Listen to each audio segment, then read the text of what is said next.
اعوذ باللہ من الشیطان اللعین الرجیم بسم اللہ الرحمن الرحیم الحمد للہ رب العالمین الصلاة والسلام علی اشرف الانبیاء والمرسلین خاتم النبیین سیدنا و مولانا ابی القاسم محمد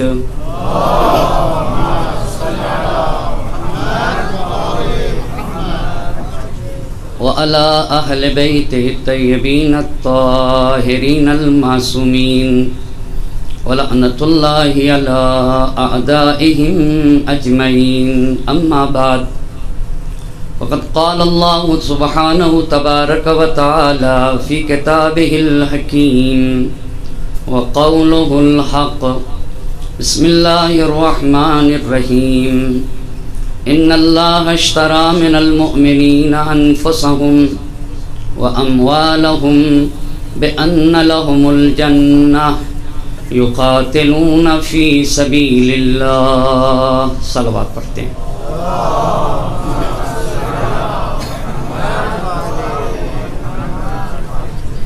عشر مجالس کی چھٹی گفتگو ہے اور عنوان گفتگو ہے کربلا گام بگام، جس پہ گفتگو کرنے کے لیے قرآن کریم کی جس آیے شریفہ کو سرنامہ سخن قرار دیا ہے، اس میں اللہ کا ارشاد ہو رہا ہے ان اللہ اشترى من المؤمنین انفسهم واموالهم بان لهم الجنہ.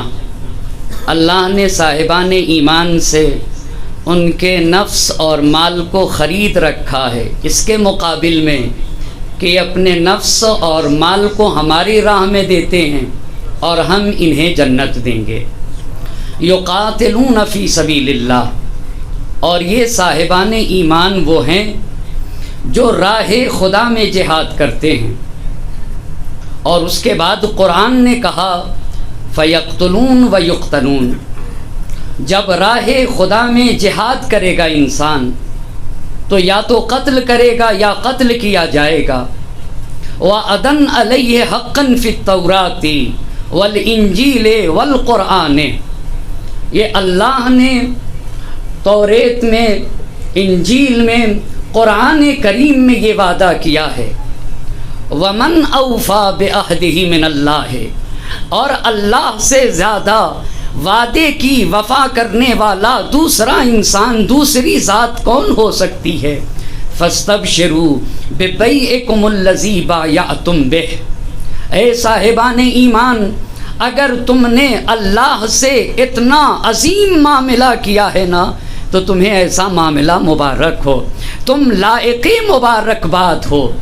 التائبون العابدون الحامدون السائحون الراکعون الساجدون الآمرون بالمعروف والناہون عن المنکر والحافظون لحدود اللہ وبشر المؤمنین.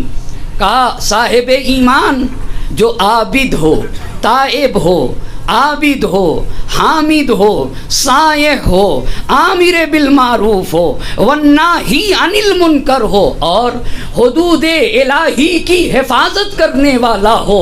وبشر المؤمنین، پھر ایسے مومنین کو بشارت دی جائے. تو حسین کا کاروان عشق، جس کاروان عشق کے سالار کو حسین شہید کہا جاتا ہے، جب یہ کارواں مکے میں پہنچا اور مکے میں پہنچنے کے بعد جب اہل کوفہ کو یہ پتہ چلا، اب میں نے یہ فیصلہ کیا ہے کہ بغیر کسی تمہید کے آج اپنی بات جہاں کل چھوڑی تھی وہیں سے شروع کر دیا جائے. ایام اضحیٰ کی چھٹی تاریخ ہے اور کچھ ہی دن باقی رہے ہیں آپ کے خدمت میں اپنے معروضات کو عرض کرنے کے لیے، اسی لیے بغیر تمہید کے اپنی باتوں کو یہاں ہی سے جہاں سے کل چھوڑا تھا وہیں سے شروع کر دوں گا. تو جب کوفے والے کو پتہ چلا پہلی بات یہ پتہ چلی کہ امام حسین علیہ الصلاۃ والسلام نے یزید کی بیعت سے انکار کر دیا، یہ پہلی بات۔ دوسری بات یہ پتہ چلی کہ صرف انکار ہی نہیں کیا، انکار کر کے مدینہ سے مکہ مکرمہ چلے آئے۔ اور تیسری بات یہ پتہ چلی کہ کسی بھی صورت پہ حسین بیعت کرنے کے لیے تیار نہیں ہے، کہا اپنے خون کا قطرہ قطرہ حسین دے دیں گے مگر یزید کی بیعت نہ کریں گے۔ اہل کوفہ کو جب پتہ چلا تو سلیمان ابن سرد خزائی کے گھر میں جمع ہوئے۔ کل یہ عرض کر چکا، وہاں کا پہلا خط یہ تھا جس میں لکھنے والے سلیمان ابن سرد خزائی، مسیب ابن نجبہ اور رفاع ابن شداد، حبیب ابن مظاہر، یہ پہلے لوگ تھے جنہوں نے سب سے پہلا خط لکھا ہے۔ اس خط میں کیا تھا اس کا میں خلاصہ کروں۔ انہ لیس علینا امام فاقبل لعل اللہ ان یجمعنا بک علی الحق، ہمارا کوئی امام نہیں ہے ہمارے سر پہ، آپ تشریف لائیے، شاید آپ کے وجود کی برکت سے ہم حق پہ مجتمع ہو سکیں۔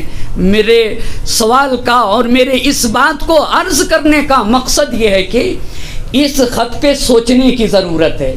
اس خط پہ یہ کہا جا رہا ہے کہ ہمارا کوئی امام نہیں ہے، یعنی اس میں دوستی کی، اخلاص کی اور اس بات کی بو آ رہی ہے کہ ہدایت کی خواہش کی جا رہی ہے۔ اس خط میں اخلاص کا تذکرہ ہے، دوستی کا تذکرہ ہے، اور ساتھ ساتھ یہ کہا جا رہا ہے کہ ہمارے لیے کوئی امام نہیں، اگر آپ آ جائیں تو ہمیں امید ہے کہ ہم آپ کے ذریعے سے ایک دل ہو سکیں اور حق پہ جمع ہو سکیں۔ یہ پہلا خط تھا۔ لیکن اس کے بعد جو دوسرا خط ہے جس کے لیے تاریخ نے ارشاد شیخ مفید رحمۃ اللہ علیہ نے لکھا ہے کہ 150 خط، اور یہ 150 خط کیسے تھے؟ جس کے اوپر 1 کی، 2 کی، 3 کی، 4 لوگوں کی دستخط موجود تھی۔ اس کو لے کر کون چلا ہے؟ 150 خط جس پہ 1 کی، 2 کی، 3 کی، 4 کی دستخطیں۔ اس پہ قیس ابن مصہر سیداوی، عمارہ بن عبید سلولی، اور تیسری فرد عبد الرحمن ابن عبداللہ ابن قدن ارحبی، یہ 3 لوگ لے کر آئے تھے۔ اس کے بعد پھر 2 دن کے بعد یہ خط، ایک اور خط لکھا گیا۔ اس خط کو توجہ کرنے کی ضرورت ہے۔ اس خط کے یہ الفاظ تھے، ان الناس ینتظرونک، اس پہ بھی غور کرنے کی ضرورت ہے۔ آقا لوگ آپ کا انتظار کر رہے ہیں۔ بھئی پہلے خط میں کیا لکھا تھا؟ اِنَّهُ لَيْسَ عَلَيْنَا إِمَامٌ فَأَقْبِلْ لَعَلَّ اللَّهَ أَن يَجْمَعَنَا بِكَ عَلَى الْحَقِّ، یہ پہلا خط۔ دوسرے خط پہ کیا لکھا ہوا ہے؟ اِنَّ النَّاسَ يَنْتَظِرُونَكَ، لوگ آپ کا انتظار کر رہے ہیں۔ لَا أَرَايَ لَهُمْ فِي غَيْرِكَ، آپ کے سوا کسی اور پہ، کسی اور کی امامت کو قبول کرنے والے نہیں ہیں۔ یہ دوسرا خط ہے۔ لیکن ذرا تیسرے خط کو غور سے پڑھنے کی ضرورت ہے۔ خط کے ذریعے سے خط بھیجنے والے کی ذہنیت کا بھی اندازہ لگے گا، اور اس تیسرے خط سے خوب اندازہ ہو رہا ہے کہ ان کو مکتوب الیہ کی، یعنی سید الشہداء کی ذرہ برابر معرفت نہ تھی۔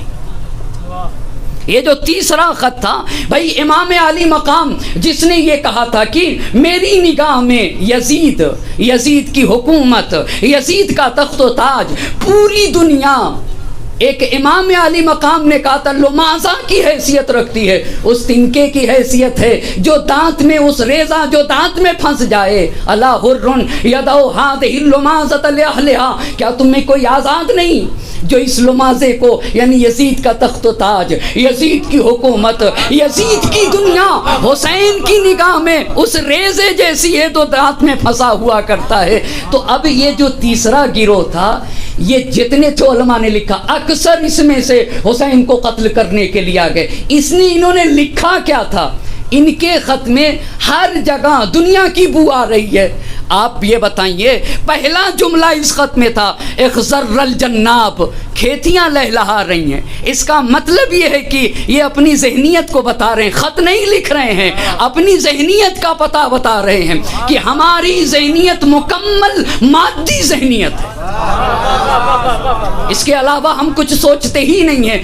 آپ ان کے الفاظ پہ، اچھا تم امام حسین سے کہہ رہے ہو کھیتیاں لہلا رہے ہیں، جو زہرا کا لال کہہ رہا ہے کہ پوری دنیا میری نگاہ میں کفی الظلال ہے، فیض زلال کا سائے کی طرح ہے۔ اس حسین سے تم کہہ رہے ہو کھیتیاں لہلا رہی ہیں، جو کہہ رہا ہے لمازے کی طرح ہے، اس سے کہہ رہے ہو کہ تالاب لبریز ہو چکے ہیں، جو کہہ رہا ہے کہ تنکے کی طرح ہے پوری دنیا، تم اس سے کہہ رہے ہو۔ اس کا مطلب یہ ہے کہ تم مذاق طبیعت حسینی سے بالکل اجنبی ہو، تمہیں ذرہ برابر حسین کی معرفت نہیں۔ انہوں نے کہا اخضر الجناب عینات الثمار تمت الجمام، تالاب لبریز ہو چکے ہیں، درختوں میں پھل ثمر رسیدہ ہو چکے ہیں۔ اس کا مطلب یہ ہے کہ انہیں بالکل امام عالی مقام سے ذرہ برابر ان کو معرفت نہ تھی، تو انہوں نے لکھا کیوں؟ انہوں نے لکھا کیوں؟ انہوں نے یہ دیکھا، توجہ کریے گا، انہوں نے یہ دیکھا کہ اگر جب پورا کوفہ حسین کو خط لکھ رہا ہے تو یہ نہ کوئی غرض مرض نہ تھی، صرف یہ تھا کہ اگر حسین یہاں آ گئے اور حسین نے کوفے کو فتح کر لیا تو ہم کو بھی یہ کہنے کو مل جائے گا کہ ہم نے بھی خط لکھا تھا، ہمیں بھی کوئی مقام مل جائے، ہمیں بھی کوئی پوسٹ مل جائے، ہمیں بھی کوئی کرسی مل جائے۔ یہ منافقت کا اظہار کیا جا رہا تھا، یہ منافقت کا اظہار کیا جا رہا تھا۔ اب جب اتنے خط آ گئے جس کے اوپر بتایا نا 150 تو لکھا ہے ارشاد شیخ مفید نے، سید ابن طاؤس رحمۃ اللہ علیہ نے لکھا ہے 12,000 خطوط، اور بعض مورخین نے لکھا ہے کہ تمہار بھیجے گئے امام علی مقام کو، جس پہ سے ایک ایک تمہار پہ 600 لوگوں کے خط، 600 لوگوں کے دستخط کیے ہوئے تھے۔ اتنے ہوا تو اب امام حسین علیہ السلام کی بنیادی سوال یہ ہے کہ امام علی مقام کی ذمہ داری کیا بنتی ہے، کیا بنتی ہے؟ اب میں ایک ایک ترتیب سے بات کو عرض کرنا چاہوں گا۔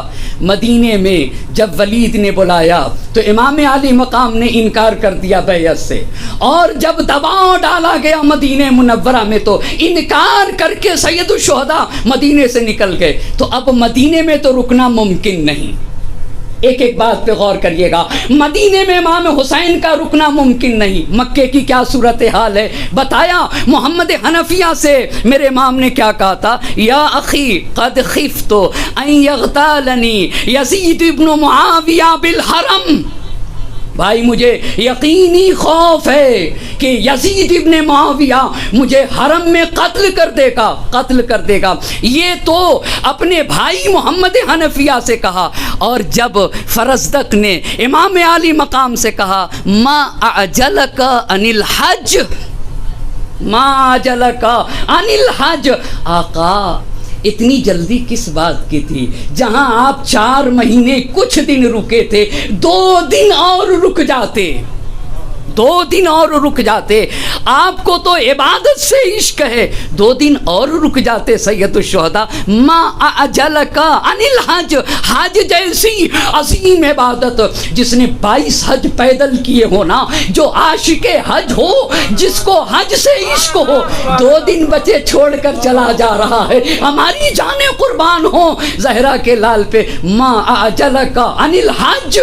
تو میرے امام نے کہا اے فرزدق لو لم اعجل لاخذت، لو لم اعجل لاخذت، اگر میں جلدی نہ کرتا، اس کا مطلب یہ ہے کہ مکے سے حسین کا نکلنا ناگہانی طور پہ تھا، ناگہانی طور کے اوپر، لو لم عاجل لاخذت، اگر میں نہ نکلتا تو مجھے گرفتار کر لیا جاتا۔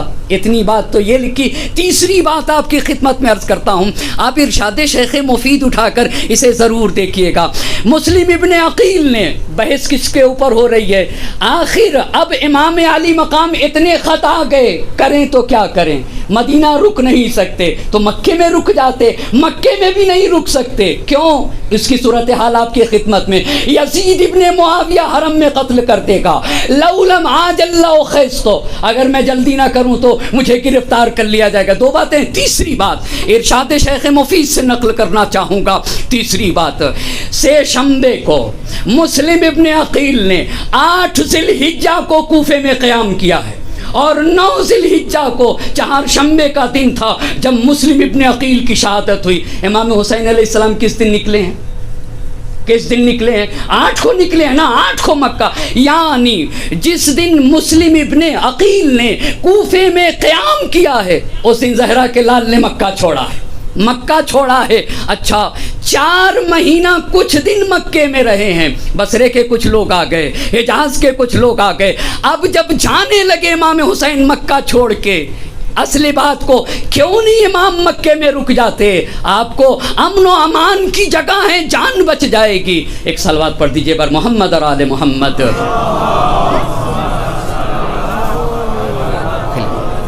آپ رک جائیے، مکہ مکرمہ میں رک جائیے. اب امام علی مقام نے ارشاد شیخ مفید سے اس بات کو نقل کر رہا ہوں. لکھا ارشاد شیخ مفید نے جب عراق کی طرف نکلنا چاہا تو امام علی مقام نے خانہ کعبہ کا طواف کیا. طواف کرنے کے بعد سعی کی صفا و مروہ کے درمیان، اور اس عمل کے بعد اپنا احرام اتار دیا. اور وہاں کے اوپر یہ الفاظ ہیں، یہ مکمل ایک بحث ہے کہ آیا عمرہ مفردہ کا احرام باندھا تھا یا نہیں، عمرہ تمتع کے لیے احرام باندھا تھا، حج تمتع تھا، آیا حج کو عمرہ مفردہ میں بدلا ہے؟ اگر اس کو جاننا ہے نا تو مقتل جامع کی پہلی جلد میں مکمل بحث کی گئی ہے. وہاں کے اوپر علماء کی بھی باتیں کی گئی کہ یہ کون سا مسئلہ تھا. میں اس کو یہاں کے اوپر نہیں چھیڑ سکتا ہوں، بات طولانی ہو جائے گی. مگر شیخ مفید علی اللہ مقامہ نے یہ بات لکھی ہے کہ روانہ ہو رہے تھے تو کعبے کا طواف کیا، صفا و مروہ کی تہی سعی کی، احرام اتار دیا. احرام اتارنے کے بعد پھر یہ جملہ لکھتے ہیں، حج کو عمرے میں بدل دیا. کیوں؟ اس لیے کہ جب انسان کو یقین ہو کہ وہ حج مکمل نہیں کر سکتا، اس لیے امام کو یقین تھا کہ میں حج مکمل نہیں کر سکتا ہوں. کیوں یقین تھا؟ اب اس جملے کو آپ کی خدمت میں عرض کرنا چاہتا ہوں. خافہو حسین کو ڈر ہوا کہ ان یوخذ علیہ، حسین کو گرفتار کر لیا جائے. فینفذ الی یزید ابن معاویہ، اور گرفتار کر کے یزید ابن معاویہ کے پاس بھیج دیا جائے. تو آپ لکھتے بس تیزی سے امام حسین علیہ السلام مکے سے روانہ ہو گئے. اس کا مطلب یہ ہوا کہ اب اتنے 12,000 خط آ گئے. سید ابن طاؤس کے مطابق 150 خط جس کے اوپر 4 لوگوں کی دستخطیں موجود تھیں ارشاد مفید کے مطابق، اور تبری کے مطابق 53 خط تھے، اور اسی طریقے سے دیگر لوگوں کے مطابق کی تمہار آئے تھے جس کے اوپر 600 لوگوں کی دستخطیں موجود تھیں. خوب اب حسین کیا کریں؟ مدینے میں رک نہیں سکتے، مکے میں رک نہیں سکتے. تیسری بات عرب کا، سرزمین عرب کا سب سے آباد ترین خطہ کون؟ سب سے آباد ترین خطہ کا سرزمین عرب کا سب سے آباد خطہ عراق، اور عراق میں بھی سب سے مین جگہ کوفہ، اور وہاں سے اتنے خط آ چکے ہیں پورا کوفہ. یہ اور بات ہے، ابھی عرض کروں گا. کل میں نے عرض کیا تھا یہ نیتیں کیسی تھیں جو لکھ رہے تھے. میں ترتیب سے 2 منٹ میں اپنی بات کو عرض کرتا چلوں. کیا کوفے والے سب کے سب امام علی مقام کو حقیقی امام جانتے تھے؟ نہیں عزیزان محترم. کچھ لوگوں کو فکر یہ تھی کہ شام میں کیوں مرکز خلافت رہے، کوفہ مرکز خلافت رہنا چاہیے، یہ پہلی فکر تھی. کچھ لوگ ابن زیاد کے خوف سے ڈرے ہوئے تھے. زیاد ابن ابی کا خوف تھا. جب زیاد ابن ابی کی بات آئی تو اس جملے کو عرض کرنا چلوں گا. کان زیاد اول من شدد امر السلطان واکد الملک لمعاویہ. یہ زیاد ابن ابی تھا جس نے معاویہ کی حکومت کو مضبوط کیا. جرد سیفہ، اپنی تلوار کھول دی. واخذ بالظنہ، تہمت اور گمان کی بنیاد پر تاریخ نے لکھا ہے زیاد ابن ابی ایک زمانے تک کوفے کے خون بہائے گئے ہیں، صرف زن کی بنیاد پر ہاتھ و پیر کاٹ کے سولی پہ چڑھا دیے جاتے تھے۔ اخذ بالظن عاقب علی الشبہ، ایک شبہ کی بنیاد پر شک ہو جائے نا تو زیاد ابن ابی اس کو عقاب کرنے لگتا تھا۔ یخافہ الناس خوفا شدیدا، یہ عبید اللہ ابن زیاد کو بیٹھانے کا یہ بھی مسئلہ تھا، ایک نفسیاتی مسئلہ تھا، چونکہ زیاد ابن ابی سے پورا کوفہ ڈرا ہوا تھا۔ تو یہ دو باتیں ہوئی، خوف طاری تھا ان کے اوپر۔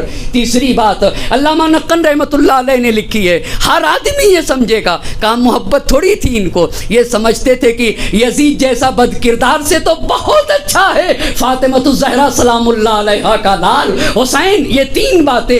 چوتھی بات کیا تھی؟ کچھ ہی خاص ہی مخلص تھے جنہوں نے وہ پہلا خط لکھا تھا، ایک صلوات پڑھیں بر محمد اور آل محمد۔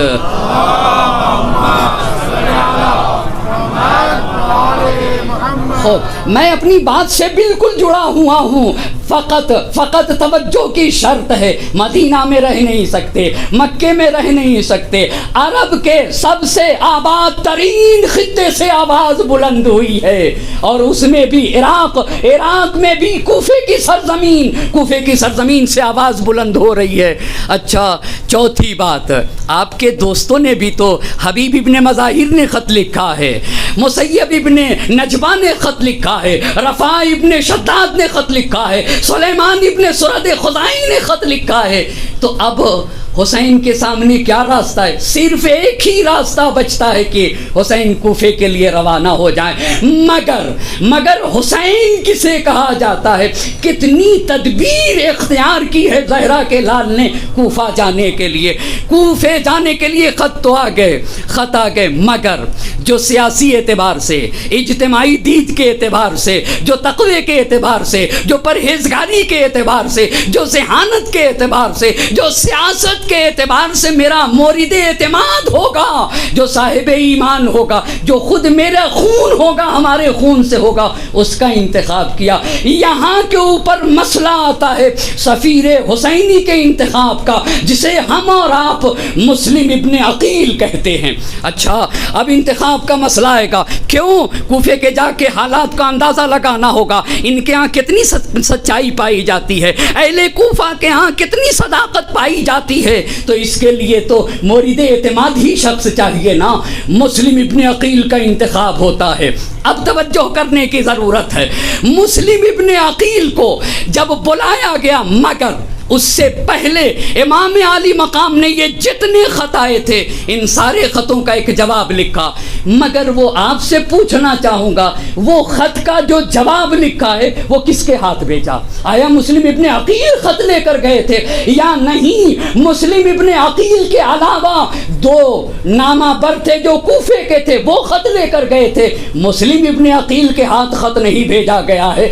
دو نامہ بر کو، جس میں سے ایک ہانی ابن ہانی ہے، دوسرا سعید ابن عبداللہ حنفی ہیں، انہیں بلا دیا اور خط لکھا۔ خط کیسے لکھا ہے امام علی مقام نے؟ من الحسین ابن علی الى المؤمنین والمسلمین من اہل الکوفہ الى ملئ من المؤمنین والمسلمین، اہل کوفہ کے بزرگوں کے نام حسین ابن علی کا خط، ان ہانیا وسعیدا قدم علی بکتبکم۔ ہانی اور سعید، ارشاد شیخ مفید رحمت اللہ نے لکھا ہے کہ آخری نامہ بر جو سب سے آخر میں خط لے کر آئے تھے وہ دو کون تھے؟ ہانی تھے اور سعید ابن عبداللہ حنفی تھے۔ اسی لیے میرے امام نے کہا ان ہانیا وسعیدا قدم علی بکتبکم، تمہارے خط لے کر آئے ہانی اور سعید، وکانا، جملہ سنیے گا، وکانا آخر من قدم علی من رسلکم، یہ تمہارے سب سے آخری دو قاصد تھے جو میرے پاس آئے ہیں۔ اللہ جانے قربان ہو زہرا کے لال پہ، امام مبالغہ نہیں کرتا ہے، امام زیادہ روی نہیں کرتا ہے، امام کی بات تو حق اور حقیقت پہ مبتنی ہوا کرتی ہے۔ کتنے بھی خط آئے ہوں، وقد فہمت کل الذی اقتسقتم وذکرتم، جو تم نے جو لکھا ہے میں نے ان کا بغور مطالعہ کیا ہے، میں نے تمہارے خط کو پڑھا ہے۔ ومقالۃ جلکم، اکثر کا تمہارے سے، اکثر کا یہ کہنا ہے کہ انہو لیس علینا امام اقبل لعل اللہ ان یجمعنا بک علی الحق والہدی. حسین حسین اگر آپ آ جائیں نا ہمارے سروں پہ امام نہیں جانے قربان ہو جائیں. وہ قوم کتنی سرفراز قوم ہوگی جس کے سر پہ صرف امام ہی نہیں ہے، زندہ امام موجود ہے.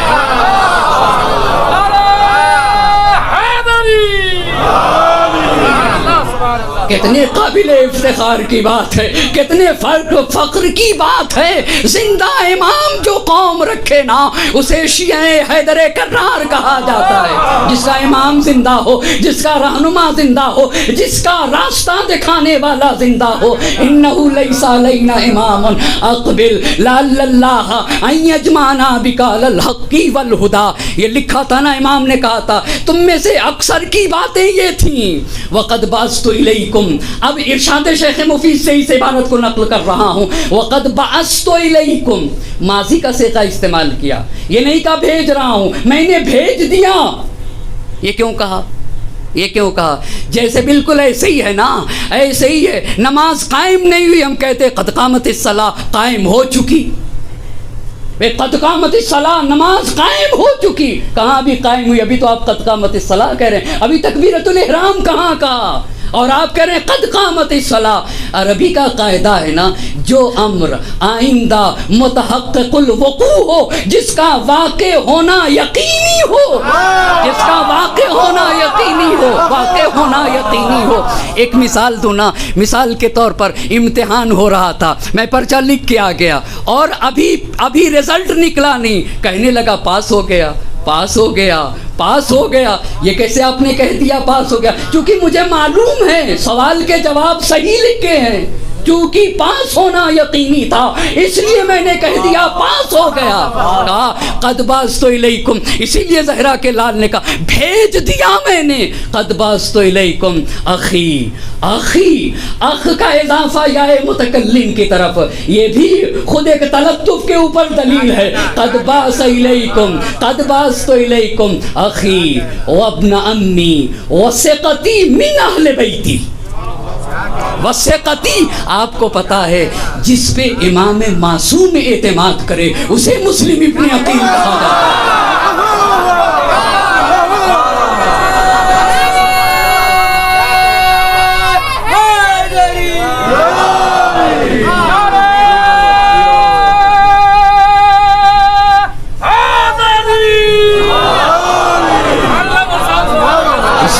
امام معصوم اعتماد کر لینا اسے مسلم ابن عقیل کہا جاتا ہے. آپ کو پتا ہے عبید اللہ ابن زیاد نے محمد ابن اشعث کی توہین کی تھی. توہین کس بات کے اوپر؟ کہا کتنا ناکارہ انسان ہے یہ محمد ابن اشعث. کون ہے یہ؟ ہر فرد قبیح اور خبیث انسان ہے. جودھا کا بھائی تو ہے، بھئی جودھا کا بھائی تو ہے. اس کو کہا عبید اللہ ابن زیاد نے ایک آدمی کے مقابل میں ہماری اتنی فوج کو تم نے تباہ و برباد کر دیا. مسلم ابن عقیل کے اوپر ٹوکتا ہوا عبید اللہ ابن زیاد نے محمد ابن اشعث سے کہا تھا شرم نہیں آتی ہے؟ ایک آدمی ہے اور ایک آدمی پہ تو نے ہماری فوج کو تباہ کر دیا، نیست و نابود کر دیا. تو جواب میں اس نے لکھا ہے تمہیں پتا کیا سلح شور، ایسا شیر عجیب الفاظ لکھے ہیں جس کے ہاتھ میں کاٹ دینے والی تلوار ہے، جس کے ہاتھ میں، اس کے قریب کون ہو سکتا ہے جس کا مقابلہ فوجیں نہ کر سکیں اسے مسلم ابن عقیل کہا جاتا ہے. فوجیں نہ کر سکیں اسے مسلم ابن عقیل کہا جاتا ہے. بلازری نے لکھا ہے کہ نہایت قوی انسان کا نام ہے مسلم ابن عقیل، نہایت شجاع. تاریخ میں کہیں آیا ہے، ابھی اسے نقل کروں گا. اسی بنیاد پر علماء نے باطل کیا، ممکن نہیں ہے حسین کا خط لے کر سفیر حسینی جس پہ حسین اعتماد کرے وہ بیچ راستے میں کہے کہ میں کوفہ نہیں جاؤں گا. کا ممکن نہیں ہے، رد کیا ہے. اس بات کو بھی مقتل جامع میں بڑے پیارے انداز سے، البتہ پاورقی میں یہ بات آپ کو ملے گی، وہاں کے اوپر خوب اچھی طرح سے جواب دیا ہے کہ یہ بات تاریخ نے لکھ تو دیا ہے مگر ادھر حسین نے کہا ہے کہ ثقتی من اہل بیتی، یہ بات اس سے ٹکرا رہی ہے. اسی لیے میرے استاد نے کہا تاریخ پڑھا کرو، مقتل پڑھا کرو، جو کچھ بھی پڑھا کرو. ہمارا ایک ملاک ہے، جب تک عصمت سے بات ٹکرائے نا تب تک لیا جائے گا، تب تک لیا جائے گا، تب تک لیا جائے گا، تم کتنی ہی اعتبار کے مالک کیوں نہ ہو، مگر اگر تمہاری بات عصمت سے ٹکرا گئی تو تمہاری بات کی کوئی ویلو نہیں، کوئی ویلو نہیں ہو سکتی ہے، تم چاہے کتنے بڑے ہی رائٹر کیوں نہ ہو جاؤ۔ اب آئیے، وَقَدْ بَعَثْتُ إِلَيْكُمْ أَخِي وَابْنَ عَمِّي وَثِقَتِي مِنْ أَهْلِ بَيْتِي، ثقتی وَأَمَرْتُهُ، میں نے اپنے بھائی کو حکم دے رکھا ہے أَن يَكْتُبَ إِلَيَّ بِحَالِكُمْ وَأَمْرِكُمْ وَرَائِكُمْ فَإِن كَتَبَ إِلَيَّ۔ اب ترجمہ کیے بغیر صاحبان، یہ تو میں صرف برکت کے لیے کر رہا ہوں، وگرنہ مجھے بہت معاف کریے گا، چونکہ یہ مجلس پڑھنے کا طریقہ ہے کہ پڑھ کے ترجمہ کرتے ہیں، ہمارے بزرگان ترجمہ کرتے آئے ہوئے ہیں، برکت کی خاطر ترجمہ کرتے آئے ہوئے ہیں، میں تو صرف برکت کی خاطر، بلکہ یوں بھی کہہ سکتا ہوں نا، اس سے میرا بھی تو امتحان لیا جا سکے گا بھائی کہ میں خود صحیح ترجمہ کر رہا ہوں یا نہیں کر رہا۔ ایک صلوات پڑھیں بر محمد اور آل محمد۔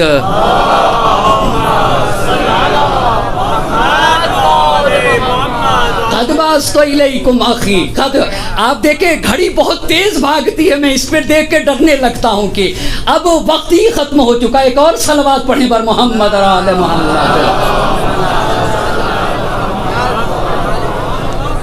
آپ لوگ جاگ کر ایک صلوات پڑھیں بر محمد اور آل محمد۔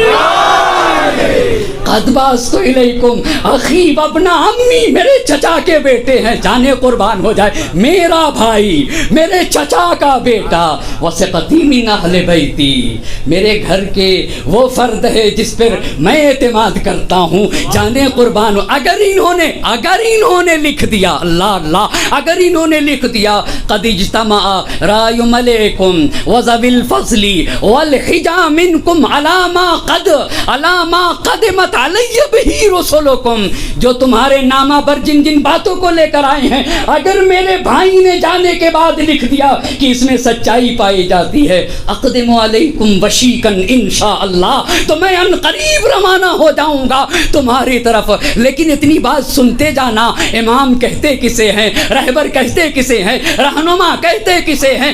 جو اللہ کا نمائندہ ہوتا ہے اسے کون وہ ہوتا ہے؟ فَلَأَمْرِي مَلْ إِمَامُ إِلَّا الْعَامِلُ بِالْكِتَابِ وَالْآخِذُ بِالْقِسْطِ وَالدَّائِنُ بِالْحَقِّ وَالْحَابِسُ نَفْسَهُ عَلَى ذَاتِ اللَّهِ۔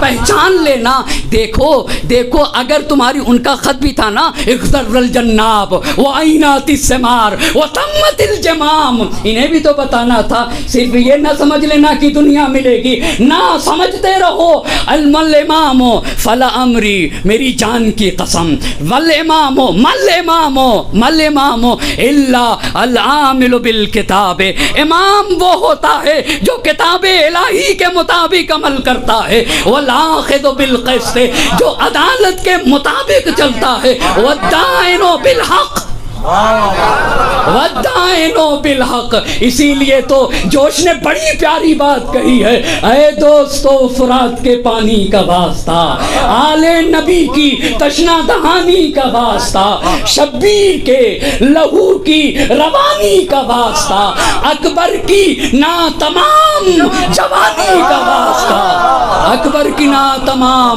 جوانی کا واسطہ، اے دوستو فرات کے پانی کا واسطہ، آل نبی کی تشنہ دہانی کا واسطہ، شبیر کے لہو کی روانی کا واسطہ۔ میں ان اشعار کو ضرور پڑھتا ہوں، مگر مجھے حسین سے عشق ہے، بہت توجہ کرنے کی ضرورت ہے، اور یہ اشعار معرفت حسینی کی طرف لے جاتے ہیں۔ اے دوستو فرات کے پانی کا واسطہ، آل نبی کی تشنہ دہانی کا واسطہ، شبیر کے لہو کی روانی کا واسطہ، اکبر کی ناتمام جوانی کا واسطہ، بڑھتی ہوئی جوان امنگوں سے کام لو، ہاں تھام لو حسین کے دامن کو۔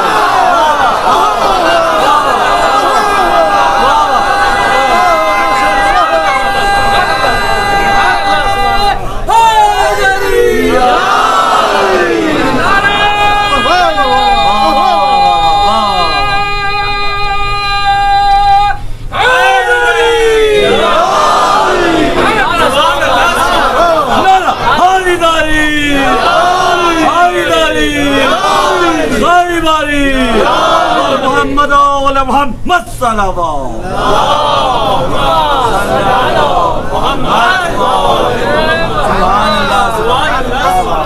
فلا امری مل امام الا العامل بالکتاب والآخذ بالقسط والدائن بالحق والحابس نفسہ علی ذات اللہ، جو اپنے وجود کو ذات پروردگار کے لیے وقف کر دے اسے امام کہا جاتا ہے، اسے امام کہا جاتا ہے، جو وقف کر دے اپنے وجود کو، والحابس نفسہ علی ذات اللہ ہے، جو اپنے وجود کو ذات پروردگار کے لیے وقف کر دے اسے امام کہا جاتا ہے۔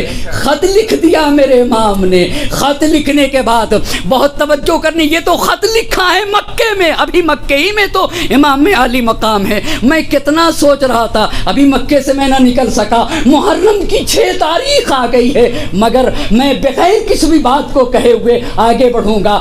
بلا لیا ہانی ابن سعید، ہانی ابن ہانی کو، سعید ابن عبداللہ حنفی کو بلا لیا، کہا یہ خط لے کے کوفہ چلو، کوفہ تم چلو، اور میں پیچھے سے اپنے بھائی مسلم ابن عقیل کو بھیجتا ہوں، توجہ کرنے کی ضرورت ہے، مسلم ابن عقیل کو بھیجتا ہوں۔ اچھا، اس کے بعد مسلم ابن عقیل کو بلایا، قیس ابن مسہر سیداوی کو بلایا، عمارہ بن عبید سلولی کو بلا لیا، اور عبد الرحمن ابن عبداللہ ابن قدن ارحبی کو بلا لیا۔ کتنے لوگ آ گئے آپ مجھے بتائیں ذرا ایک مرتبہ، 4 لوگ ہوئے یا نہیں ہوئے؟ کون کون؟ مسلم ابن عقیل پہلی بات، قیس ابن مسہر سیداوی 2، تیسرا انسان عمارہ بن عبید سلولی، یہ تیسرا انسان ہے، چوتھا انسان کون ہے؟ عبد الرحمن ابن عبداللہ ابن قدن ارحبی۔ اچھا، مسلم ابن عقیل کے ساتھ 3 لگائے، 3 انسان کو، مسلم ابن عقیل اکیلے تھوڑی گئے تھے، اکیلے تھوڑی گئے تھے، وہ تو قاصد 2 روانہ ہوئے۔ قاصد کون تھے؟ قاصد کون تھے بھئی؟ قاصد تو ہانی ابن ہانی تھے اور سعید ابن عبداللہ حنفی تھے۔ مسلم ابن عقیل کو بلا دیا اور مسلم ابن عقیل کے ساتھ ان 3 شخصیتوں کو لگایا، اور اس کے بعد ارشاد شیخ مفید سے اور تبری سے اس بات کو نقل کر رہا ہوں، اس کے بعد کہا مسلم ابن عقیل کو تقوی الہی کی وصیت کی، اور دوسری بات یہ کہی کہ مسلم ابن عقیل اپنی ماموریت کو چھپائے رکھنا، جس کام سے تم جا رہے ہو نا اسے اوپن نہ کرنا، اسے مخفی رکھنا، اور تیسری بات واللطف کا، لوگوں کے ساتھ نرمی کرنا، لوگوں کے ساتھ مہربانی کریے گا۔ پس تقوی الہی کی پہلی وصیت، ماموریت کو چھپانے کی دوسری وصیت، تیسری وصیت لوگوں کے ساتھ مہربانی کریے گا۔ اور اس کے بعد امام عالی مقام نے مسلم ابن عقیل سے کہا کہ اگر ان لوگوں کو دیکھا کہ یہ اپنی رائے پر متفق ہیں، یعنی جو کہہ رہے ہیں اس میں سچائی پائی جاتی ہے، تو ہمیں خط لکھ دیجیے گا، ہمیں جلدی سے آگاہ کریے گا، میں آؤں گا۔ اتنی بات تو تبری اور ارشاد شیخ مفید نے لکھا، لیکن ابن عاصم کوفی نے ایک اور بات لکھ دی اپنی کتاب الفتوح میں۔ ابن عاصم کوفی نے لکھا، اس کے بعد مسلم ابن عقیل کو بلا کر امام عالی مقام نے مسلم ابن عقیل کے حق میں ایک دعا کی، اور وہ دعا کی کہ مسلم ابن عقیل، مجھے امید ہے کہ مجھے اور تمہیں اللہ درجہ شہادت پہ فائز کرے گا، مجھے اور تمہیں اللہ درجہ شہادت پہ فائز کرے گا، یعنی تم بھی شہید ہوگے، میں بھی شہید ہوں گا۔ اور اس کے بعد لکھا ہے کہ مسلم کوفے جاؤ، نصرت الہی میں قدم رکھ دو، یہاں تک کہ تم کوفے جاؤ پہنچو۔ اور دیکھو انہوں نے لکھا ہے کہ حسین نے مسلم ابن عقیل کو اپنے سینے سے لگا لیا، خدا حافظی کیا مسلم ابن عقیل کی۔ اب یہاں کے اوپر ماموریت کا آغاز ہوتا ہے، مسلم ابن عقیل کو کوفے جانا ہے، مگر کوفے ڈائریکٹ تھوڑی گئے، مسلم ابن عقیل اپنے 3 رہنما کے 3 ساتھیوں کے ساتھ، رہنما کی بات نہیں ہے، 3 ساتھیوں کے ساتھ، پہلا ساتھی، بہت معاف کریے گا اگر بات کو دہراتا ہوں تو، مگر میں مجبور ہوں بات چیزوں کو دہرانے کے اوپر۔ پہلا ساتھی قیس ابن مسہر سیداوی، دوسرا ساتھی عمارہ بن عبید سلولی، اور تیسرا ساتھی آپ بتائیں گے کون ہے؟ عبد الرحمن ابن عبداللہ ابن قدن ارحبی، یہ تین کو لے کر کہاں گئے؟ کوفے گئے؟ نہیں عزیزان محترم، مکے سے مدینہ منورہ پہنچے۔ کون مدینہ منورہ پہنچا؟ مسلم ابن عقیل۔ مسلم ابن عقیل اپنے تینوں ساتھیوں کے ساتھ مسجد النبی میں آئے، نماز ادا کی۔ نماز ادا کرنے کے بعد اپنے عزیز و اقارب کے گھر گئے، ان سے ملے۔ ملنے کے بعد قبیلہ قیس سے دو رہنما لیے اور ان دو رہنما کو جو راستہ بتاتے تھے لے کے چلے۔ مگر سوال یہ ہے کہ یہ جو دو رہنما تھے یہ کیوں راستے میں مر گئے؟ کیوں دنیا سے چلے گئے؟ کیوں انتقال کر گئے؟ یہ سوچنے کی بات ہے، یہ سوچنے کی بات ہے۔ اب تاریخ نے لکھا ہے کہ یہ جو دو رہنما تھے نا، ادھر امام نے یہ کہا تھا نا کہ بھئی ماموریت پتہ نہ چلنے پائے۔ تاریخ نے، علماء نے لکھا ہے دو وجہ تھی ان کے راستہ بھٹکنے کی۔ پہلی وجہ یہ ہے، پہلی وجہ میں دوسری وجہ بھی چھپی ہوئی ہے۔ پہلی وجہ یہ ہے کہ انہوں نے جو مین راستہ تھا اس راستے کو اختیار نہیں کیا تھا۔ مین راستے کو چھوڑ کے غیر معروف راستہ اختیار کیا تھا۔ یہ جو دو رہنما تھے انہوں نے غیر معروف راستہ اختیار کیا۔ غیر معروف راستہ کیوں اختیار کیا تھا؟ تاکہ جلدی پہنچ سکے، یہ پہلی وجہ۔ دوسری وجہ یہ تھی کہ پتہ نہ چل سکے کہ مسلم کوفے جا رہے ہیں۔ ان دو وجہ سے ارشاد شیخ مفید نے لکھ دیا ہے کہ اب جب یہ چلے، ابھی مکے سے باہر نکلے تھے، یہاں تک تو ارشاد شیخ مفید کی بات، لیکن شہید انسانیت نے ایک اور بات اضافہ کیا۔ میں نے سوچا، میں نے وہاں کے اوپر لکھا ہے شہید انسانیت پہ کہ علامہ نقن رحمۃ اللہ علیہ، یہ آپ نے کہاں سے لکھا؟ مگر شہید انسانیت میں علامہ نقن رحمۃ اللہ علیہ نے ان کے جو معیار ہے، یعنی جو ان کے مبانی ہیں جہاں سے انہوں نے شہید انسانیت لکھی ہے، اس میں اخبار طوال ہے، اس میں طبری ہے، ارشاد شیخ مفید ہے، صحیح مسلم ہے، صحیح بخاری ہے، یہ سارے ان کی کتاب کے منابع ہیں۔ تو میں نے تو اخبار طوال نہیں دیکھا، مگر وہاں پہ انہوں نے لکھا ہے کہ، اور یہ ارشاد شیخ مفید، ابھی مکے سے باہر گئے تھے کہ بھٹک گئے، راستہ بھٹک گئے۔ علامہ نقن رحمۃ اللہ علیہ نے لکھا ہے کہ مکے سے جب باہر نکلے، آگے بڑھے تو یہ صحرا میں پڑ گئے، اب صحرا میں پڑ گئے، راستہ کھو گئے۔ دونوں رہنما ساتھ ساتھ ہیں، راستہ نظر نہیں آ رہا ہے، راستہ نہیں، اور دو تھے، اور ادھر اور ساتھ میں کتنے تھے ان کے ساتھ آپ بتائیں ذرا؟ چار بھائی، مسلم ابن عقیل کو لے کے 4 ہو جائیں گے، وہ 2 اور یہ 4۔ مگر آپ کو پتا ہے جب انسان غور کرتے جائیے گا، جب تک ایک خطیب عشرہ پڑھنے جاتا ہے ممکن ہے کہ 5 مجلسیں پڑھے مگر تھکتا نہیں ہے۔ کیوں مجھے آپ بتائیں؟ آپ سوچ رہے ہیں یہ کیسی باتیں کرتے ہیں؟ اس لیے کہ اس کی عقل کہتی رہتی ہے کہ ابھی اور پڑھنا ہے، ابھی ایک اور پڑھنا ہے۔ آپ بتائیں جس دن 12 محرم ختم ہوتی ہے اس دن اب اس کی عقل کہتی ہے کہ اب پڑھنا نہیں ہے، تو اب جسم پہ تھکن طاری ہونے لگتی ہے۔ بہت توجہ کریے گا، اب جسم پہ تھکن طاری ہونے لگتی ہے۔ کیوں؟ اس لیے کہ جو کام تھا وہ تمام ہو گیا۔ بہت توجہ کرنے کی ضرورت ہے۔ تو مسلم ابن عقیل کو کہاں جانا تھا؟ آخر یہ کیوں نہیں پیاس سے ہلاک ہو گئے؟ سوال ہے نا بھائی، بنیادی سوال ہے نا۔ یہ بھی تو پیاسے تھے مگر ان کے پاس پانی تھا، پانی نہیں تھا مگر عزم تھا۔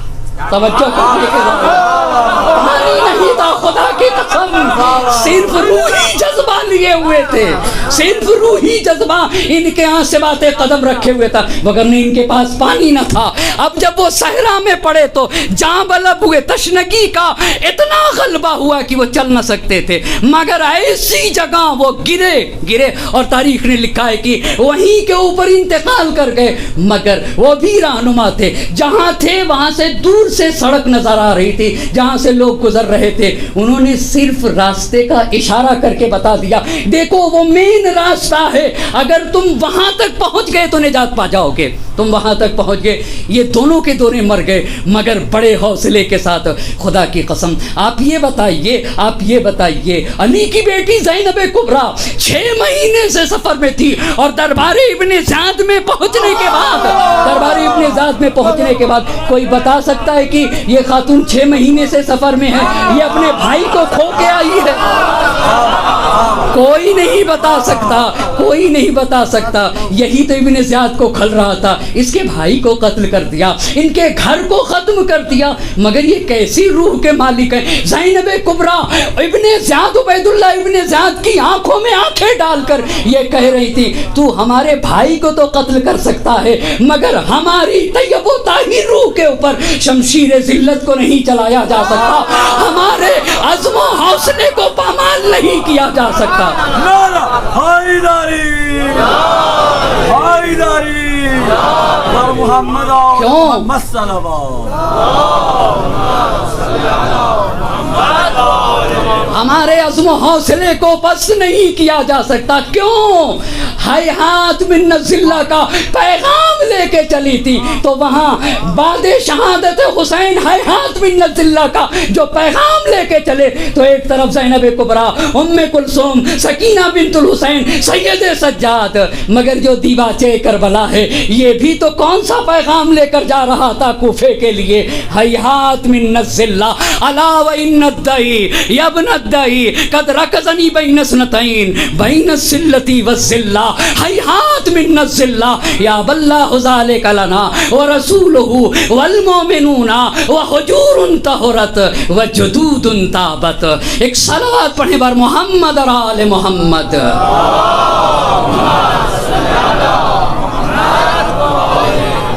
لے کے چلے۔ اب جب وہ دو انتقال کر گئے مگر مسلم ابن عقیل اور ان کے 3 ساتھی چلتے گئے، ایک مسافت طے کرنے کے بعد ایک جگہ کے اوپر پہنچے جو قبیلے خبیت کی جگہ تھی، وہاں کے اوپر ایک چشمہ تھا، وہاں پر یہیں پہ تاریخ نے لکھا ہے، توجہ کریے گا، یہیں پہ تاریخ نے لکھا ہے کہ مسلم ابن عقیل نے امام حسین کو خط لکھ دیا، لکھا ہے تاریخ نے، سب نے اس کو باطل کیا ہے۔ ہو ہی نہیں سکتا کہ مسلم ابن عقیل کہیں کہ میں امید ہار چکا ہوں، نا امید ہو چکا ہوں، حسین مجھے معاف کر دیجئے، کوفے کسی اور کو بھیج دیجئے۔ اور تاریخ نے لکھ دیا کہ قیس ابن مسہر سیدابی کے ساتھ زہرا کے لال کے نام ایک خط لکھ کے بھیج دیا، مقتل جامع جا کر اس کا مطالعہ کرے وہاں کے اوپر واضح طریقے سے، جو مسلم ابن عقیل ایسا ہو۔ بلازری نے کہا نہایت شجاع انسان کا نام ہے، عبید اللہ ابن زیاد نے کہا کہ ایک مسلم ابن عقیل کے اوپر 500 کی فوج بھاری ہو جائے، اما وہ حسین جس پر حسین اعتماد کر دیں، وہ مسلم ابن عقیل کہے گا کہ میں نہیں جا سکتا، مجھے ڈر لگ رہا ہے، میں کمزور انسان ہوں، میں طبیعت کا کمزور انسان ہوں، ممکن نہیں ہے، ممکن نہیں ہے۔ لہذا مسلم ابن عقیل اپنے ساتھیوں کے ساتھ کوفے پہنچ گئے۔ اب جب کوفے پہنچے ہیں نا، توجہ کریے گا، کوفے پہنچے تو سلیمان ابن سرد خزائی کے گھر جانا چاہیے تھا نا، اس لیے کہ جو کوفے میں تحریک کی روح رواں تھی اسی کو تو سلیمان ابن سرد خزائی کہا جاتا ہے، تو کیوں مختار ثقفی کے گھر رک گئے؟ کیوں مختار ثقفی کے؟ بہت ڈھونڈ رہا تھا، تبری دیکھا نہیں ملا۔ یاد رکھنے کی ضرورت، بار بار اس لیے کہنا چاہتا ہوں کہ اپنے علماء کے قدر و منزلت کو جاننا ہوگا۔ ہم اگر اپنے علماء کو زندہ نہ کریں گے تو کیا دوسرا ہمیں پوچھے گا؟ کیا ہمیں دوسرا پوچھے گا؟ اگر ہم نے اپنے علماء کی قدر نہ کی تو یاد رکھیے گا آئندہ ہماری بھی کوئی قدر نہ کرے گا۔ کیوں؟ اس لیے کہ ہم نے جب ناقدری کی ہے تو دوسرا کیسے ہماری قدردانی کرے گا؟ ہم نے پہچانا کہاں، کتنا عظیم سرمایہ ہمارے پاس ہے۔ عزیزان محترم، ہم تو چھوٹی چھوٹی چیزوں میں الجھے رہ گئے۔ بڑی پیاری بات کہی ہے محسن قراتی صاحب نے، اور میں ایک بات اور کہتا ہوں، میں نے سوچا تھا کہ نہیں کہوں گا مگر یہ کہنا ضروری سمجھتا ہوں کہ اشرا ایسا ہو، اتنی صمیمیت کے ساتھ ہونا چاہیے کہ اس سماج کا، اس مخاطبین کی ہر فرد اپنی بات کو پڑھنے والے خطیب سے کہہ سکے، آپ کے ہاں یہ بات تھی، آپ نے یہ کہاں سے کہہ دیا، ایسے کہاں سے کہہ دیا، یہ بات کہاں سے پڑھ دیا۔ ایسا ماحول بننا چاہیے سرزمین کم کا۔ اما اتنی صمیمیت دکھاؤ تو، تاکہ جونیئر، یہ تو یہاں کے الفاظ ہیں نا دنیا کے، اس لیے میں کہہ رہا ہوں، وگرنہ طالب علم ہوا کرتا ہے، ورنہ جونیئر سینئر یعنی اتنی سمومیت برقرار کی جائے کہ ہر چھوٹا، ہر بڑا، ہر مساوی، اقران، دوست و احباب، ہر کوئی اطمینان کے ساتھ اپنی بات کو کہہ سکے اور اچھی طرح سے کہہ سکے۔ اب آئیے، اسی لیے شہید انسانیت میں لکھا ہے کہ حالات بتاتے ہیں، آپ وہاں مراجعہ کر لیں، آپ کو وہاں مل جائے گا۔ حالات بتاتے ہیں کہ مسلم ابن عقیل جب کوفے پہنچے ہیں نا تو سلیمان ابن سرد خزائی کوفے میں موجود نہ تھے، اس لیے مسلم ابن عقیل سلیمان ابن سرد خزائی کے گھر نہ گئے، وگرنہ اگر سلیمان ابن سرد خزائی موجود ہوتے تو مسلم ابن عقیل سلیمان ابن سرد خزائی کے گھر جاتے، لیکن مختار ابن ابو عبید ثقفی کے گھر گئے، اہل کوفہ کو پتہ چل گیا۔ اب آئیے عزیزان محترم، سفیر حسینی آ گیا۔ اللہ اللہ اللہ اللہ، کتنی پیاری بات لکھی ہے کہ مایوسیوں سے چھائی ہوئی تاریک گھٹا میں جب مسلم پہنچے ہیں نا تو اب امید کی شعائیں نظر آنے لگی ہیں۔ اب ہم کو ظلم و بربریت سے نجات ملے گی، اب ہم سکون کی سانس لے سکیں گے، اب ہم سر اٹھا کے چل سکیں گے، ہم عزت کے ساتھ چل سکیں گے، جی سکیں گے۔ کیوں؟ اس لیے کہ یہ اس کا نامہ برائے اس کا سفیر آیا ہے جس کا کہنا ہے موت فی عز خیر من حیات فی ذل۔ دیکھو، ذلت کی زندگی سے عزت کی موت بہتر ہے۔ بات کو سمیٹ رہا ہوں مگر جب پتہ چلا تو جمع ہو گئے شیعان حیدر کرار، اور جمع ہونے میں اس میں حبیب ابن مظاہر بھی گھر میں جمع ہیں۔ اور توجہ کریے گا، کیا شان رہی ہوگی اس مجمع کی، خدا کی قسم، جہاں سفیر حسینی، شیعان حیدر کرار، ولو یہ کہ مختصر، ہاں ایک تاریخ گھٹا ضرور تھی مگر وہاں کے اوپر خط حسین کا تھا، پڑھنے والا مسلم ابن عقیل تھے، سننے والے عابس ابن ابی شبیب شاکری تھے، حبیب ابن مظاہر موجود تھے۔ حسین کا خط کھول دیا مسلم ابن عقیل نے، کھولنے کے بعد پڑھ دیا۔ جب پڑھا ہے حسین ابن علی کا خط تو تاریخ نے لکھا ہے کہ لوگوں کی آنکھوں سے آنسو کی بارش ہو رہی تھی، اور اس کے بعد ابھی مسلم ابن عقیل نے حسین کا خط تمام ہی کیا تھا۔ ایک مرتبہ عابس ابن ابی شبیب شاکری اپنی جگہ سے کھڑے ہو گئے، فحمد اللہ واسنا علیہ ثم قال لا اخبرک عن الناس ولا اعلم ما فی انفسہم۔ مسلم، میں لوگوں کے بارے میں تو کچھ نہیں جانتا، میں لوگوں کی ضمیر سے آگاہ نہیں ہوں، ولا اغرک منہم، اور میں لوگوں کی طرف سے آپ کو دھوکہ بھی نہیں دے سکتا۔ جانے قربان ہو جائیں عابس ابن ابی شبیب شاکری کے اوپر۔ میں نے تاریخ میں پڑھا تھا، جس نے کربلا کے میدان میں جب گیا ہے عابس ابن ابی شبیب شاکری تو اپنی زرہ اکھا کر دوسری جگہ پھینک دی اور کہا آؤ لڑنا ہے نا، عابس سے تو بغیر زرہ کے لڑو، بغیر زرہ کے لڑو۔ ایسے حسین کے ساتھی کو عابس کہا جاتا ہے۔ زرہ بدن سے ہٹا کے دور پھینک دیا۔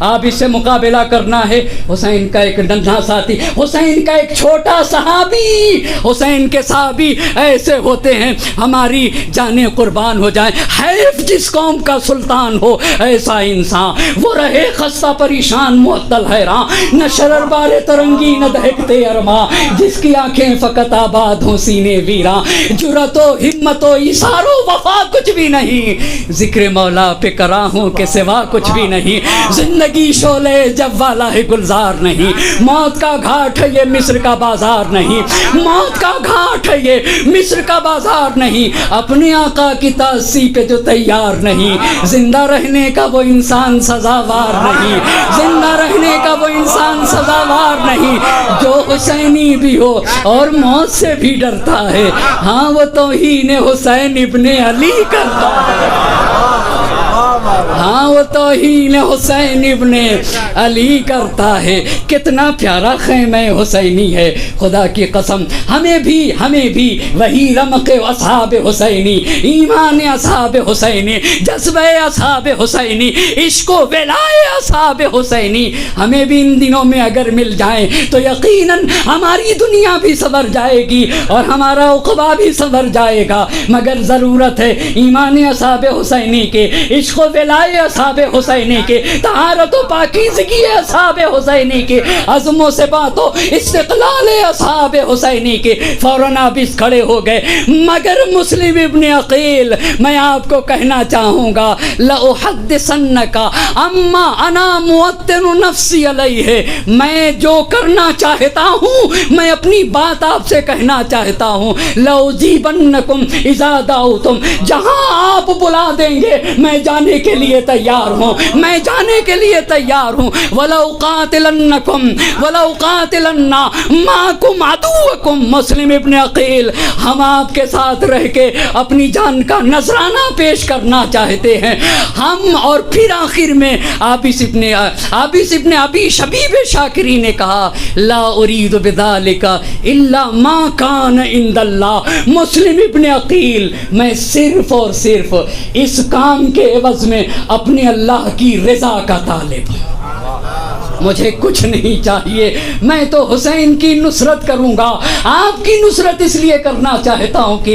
اس میں رضا لا اريد بذلك الا ما كان عند اللہ، رضائے پروردگار کے لیے، رضائے پروردگار کے لیے۔ حبیب کھڑے ہو گئے، حبیب کھڑے ہو گئے، حبیب کھڑے ہونے کے بعد کہا لقد قضیت ما فی نفسک بواجز من القول، آپ اس مختصر الفاظ میں تم نے بڑی باتیں کہہ دی، مختصر الفاظ میں بڑی باتیں کہہ دی۔ اور پھر حبیب ابن مظاہر نے کہا ثم قال انا واللہ الذی لا الہ الا ہو، خدائے وحدہ لا شریک کی قسم، میرا بھی وہی کہنا ہے جو عابس کا کہنا ہے، کہا میرا بھی وہی کہنا ہے جو عابس کا کہنا ہے۔ پھر کیا کیا جائے، توجہ کرنے کی ضرورت ہے، چھوڑ رہا ہوں یہی کے اوپر۔ مسلم ابن عقیل نیمہ ماہ رمضان میں نکلے تھے مکہ مکرمہ سے، 5 شوال کو پہنچے تھے کوفے میں، اور 5 شوال کو کوفے میں پہنچے ہیں، اور 9 ذی الحجہ کو مسلم ابن عقیل کی شہادت ہے، تقریباً 64 دن رہے ہیں، 64 دن، اور پھر اپنی شہادت سے 27 دن پہلے یعنی 36 دن رہ کے کوفے میں تحقیق کی ہے، پھر حسین کو خط لکھا ہے۔ کوئی ایسے تھوڑی کہ پہنچتے ہی 4 دن میں امام علی مقام کے لیے خط لکھ دیا ہو کہ آپ آ جائیے، آپ آ جائیے۔ کتنے بصیر انسان کو مسلم کہا جاتا ہے، کتنے بصیر انسان کو مسلم کہا جاتا ہے۔ یہ کربلا ہے جو لوگوں کی آنکھیں کھولنا سکھائے، کربلا سے انسان کو بصیرت سیکھتے ہیں، کربلا سے انسان کو بینائی ملتی ہے۔ اپنی شہادت سے 27 دن، یہ مورخین کے اقوال ہیں، اور وہ بھی یہ تو اللہ کا لطف رہا ہے، جہاں تک ہو سکتا تھا اور جہاں تک ہو سکتا ہے، مجھے ایک چھوٹے سے طالب علم کو جہاں تک میری توانائی کام کرتی ہے، کوشش کرتا ہوں کہ ہر بات کو اس کے اصلی منبع سے پڑھتا ہوں۔ آپ یہ بتائیے، آپ انصاف سے بتائیے، کیا قم میں اس کی ضرورت، اسی کی ضرورت ہے؟ اب اصلی منبع کے علاوہ بات ملے گی کہاں آپ کو؟ اس سے اوپر دوسری بات کون کہہ سکتا ہے؟ کہیں بھی نہیں سکتا ہے نا۔ آپ اصل بات لا کے پیش کرو۔ اصلی منابع میں اصل بات کیا ہے؟ جہاں کے اوپر بس ختم ہے، حرف آخر ہے۔ ایک طالب علم کو کوشش کرنا چاہیے اپنی تمام کے مطابق کہ بھائی اس مسئلے میں حرف آخر کیا ہے، اسے پیش کر دیا جائے۔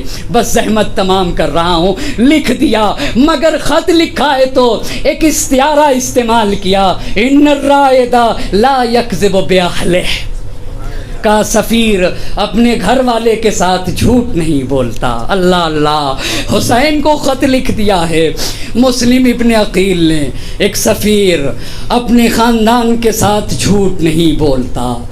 حسین قد بایعنی من اہل الکوفۃ 18,000، 18,000 لوگوں نے بیعت کر لیا۔ اللہ اللہ، کوفے میں مسلم کے ہاتھوں پہ 18,000، 12,000 مرج صاحب نے لکھا، 18,000 ارشاد شیخ مفید نے لکھا، 25,000 اخبار طوال نے لکھا ہے، 40,000 ابن نما نے مسیر الاحزان میں لکھ دیا، 12,000 18,000 25,000 40,000 لوگوں نے مسلم ابن عقیل کے ہاتھوں پہ بیعت کر لی۔ اب ایسی صورت میں مسلم ابن عقیل کوفے کے رہنے والے نہ تھے کیا؟ کوفے کے رہنے والے تھے۔ مسلم ابن عقیل تو مدینے کے رہنے والے تھے، کوفہ مسلم کا وطن نہ تھا، تو مسلم کی جتنی ذمہ داری تھی اتنے دن تک 37 دن تک کوفے میں چھان بین کیا، مگر کیا پتا تھا کیسے کیسے لوگ ان خط لکھنے والوں میں چھپے ہوئے تھے۔ مسلم نے لکھ دیا ان الرائد لا یکذب اہلہ، جھوٹ نہیں بولتا۔ حسین 18,000 کے لوگوں نے بیعت کر لیا، 18,000 لوگوں نے بیعت کر لیا۔ فاقبل، تشریف لے آئیے، فإن الناس كلهم معك، سارا کوفہ آپ کے ساتھ ہے، سارا کوفہ آپ کے ساتھ ہے۔ لا رائے لهم فی آل بنی امیہ، فی آل معاویہ، آل معاویہ سے ان کو کوئی لگاؤ نہیں ہے۔ بس عزیزان محترم، حسین کا قافلہ آگے بڑھ رہا تھا۔ محرم کی 6 تاریخ ہے، راستے میں میرے حسین کو غنودگی طاری ہو گئی اور امام علی مقام نے کلمہ استرجاع پڑھ دیا، انا للہ و انا الیہ راجعون، ہم سب اللہ کے لیے ہیں اور ہم سب کو اللہ کی بارگاہ میں پلٹ کے جانا ہے۔ جوان علی اکبر آگے بڑھ گیا، بابا انا للہ کہنے کا کیا سبب ہے؟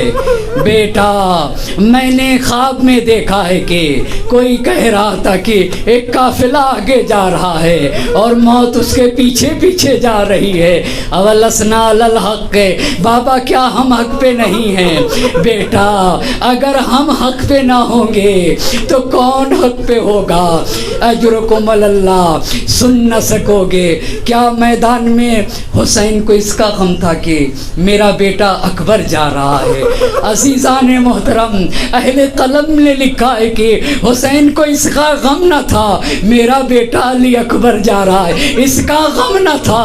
حسین بہت کچھ کہہ سکتے تھے، میری ضعیفی کا سہارا جا رہا ہے، میرے نور کا نظر کا نور جا رہا ہے، میری گھر کی رونق جا رہی ہے، ماں کے ڈھارس جا رہی ہے، مگر کربلا کے میدان میں زہرا کے لال نے کچھ بھی نہ کہا۔ مختل نے لکھا ہے جب سارے اصحاب حسین پہ کام آ گئے، لم یبق معہ الا اہل بیت، جب حسین کے گھر والے بچے تو ایک مرتبہ حسین کے کڑیل جوان شبیہ پیغمبر، کیسی حسین کو محبت تھی اکبر سے۔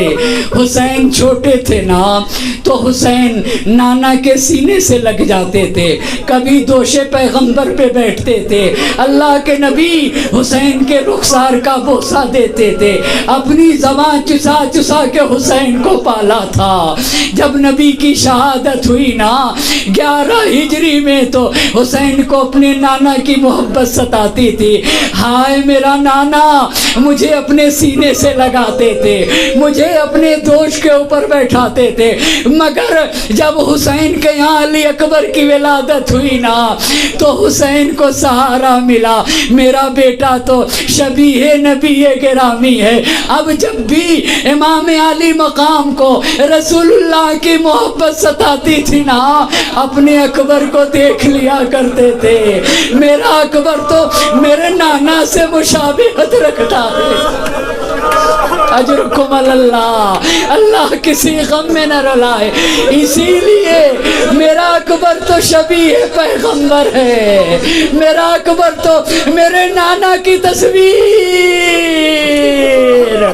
میرا اکبر شبیہ رسول، اسی لیے امام نے نہیں کہا میرے بڑھاپے کا سہارا جا رہا ہے، ارے اپنی ماں کی ڈھارس جا رہا ہے، نہیں کہا امام نے میرا کڑیل جوان جا رہا ہے، اگر کہا تو مقتل نے لکھا ہے ارخائی نہیں وہ بکا، آنکھوں میں آنسو بھر گئے، حسین رونے لگے، رفع شیبتہ نحو السماء، آسمان کی طرف بلند کیا، اللہم شہاد، اے میرے اللہ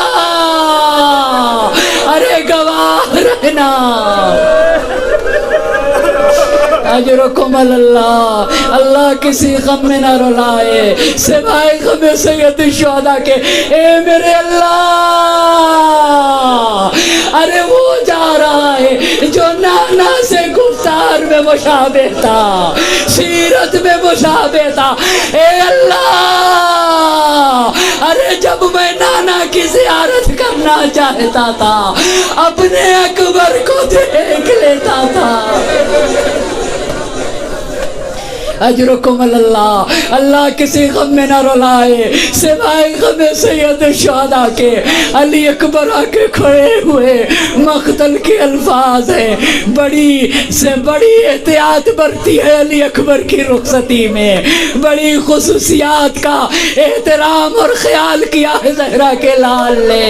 اللہ اللہ، کسی کے ساتھ ایسا نہ کیا جیسا علی اکبر کے ساتھ کیا ہے۔ اجرکم اللہ۔ استاذنا، علی اکبر نے اجازت مانگی، فاذنا، اجازت تو دے دیا مگر مقتل کے الفاظ ہیں، پیچھے پیچھے چلنے لگے، پیچھے پیچھے چلنے لگے، دیر تک علی اکبر کے پیچھے پیچھے چلے۔ اجرکم اللہ، اکبر جا رہا ہے، شبیہ مصطفیٰ جا رہا ہے، میرے نانا کی سیرت جا رہی ہے۔ علی اکبر نے کہا بابا آپ نے تو رخصت کر دیا۔ اجرکم اللہ، اللہ کسی غم میں نہ رلائے۔ امام سے کہہ رہے تھے بابا آپ نے رخصت کر دیا تھا، پیچھے پیچھے کیوں آ رہے؟ اے اکبر، اے کاش تم صاحب اولاد ہوتے۔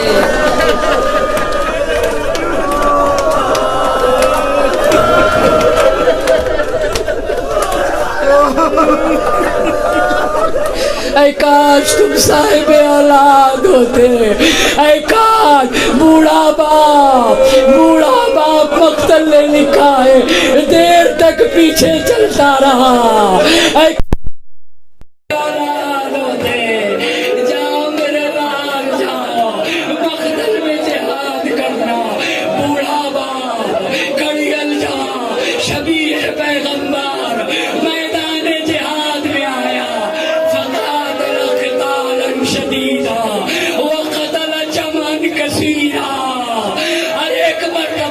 شدید جہاد کیا مگر ہائے رے، ایک بوڑھا باپ تھا، جوان بیٹا تھا، 3 دن کا بھوکا پیاس تھا، حسین کے پاس ایک قطرہ آب نہ تھا۔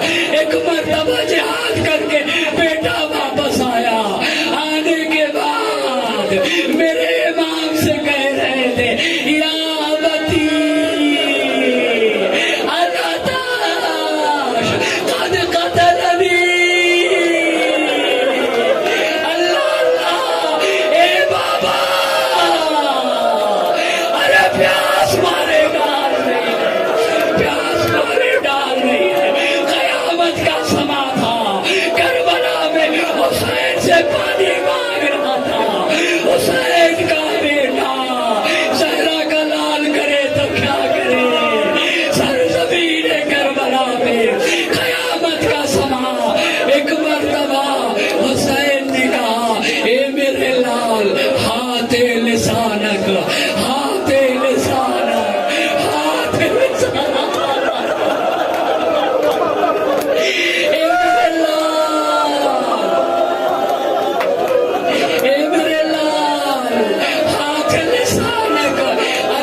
میدان میں آئے حملہ کرنے لگے.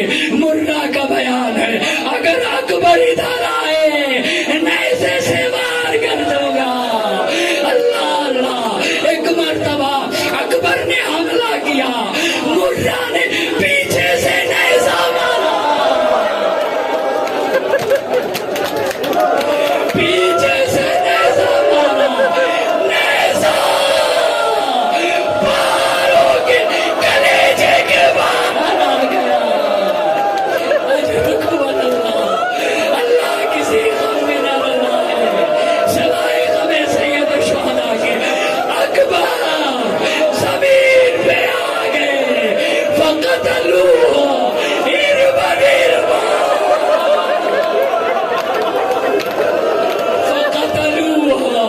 اربا اربا, اکبر کے ٹکڑے ٹکڑے کر دیے گئے, ٹکڑے ٹکڑے. مگر جوان بیٹا تھا. ایک مرتبہ میدان میں اپنے بابا کو بلا لیا, وعلیک السلام یا بتا, اجرکم اللہ, اجرکم اللہ. اکبر خوب جانتے تھے میرے بابا تنہا ہو گئے. اے بابا میں آپ کو زحمت نہیں دوں گا, علیک بالسلام. بابا میرا سلام آخر قبول کریے, میرا سلام آخر.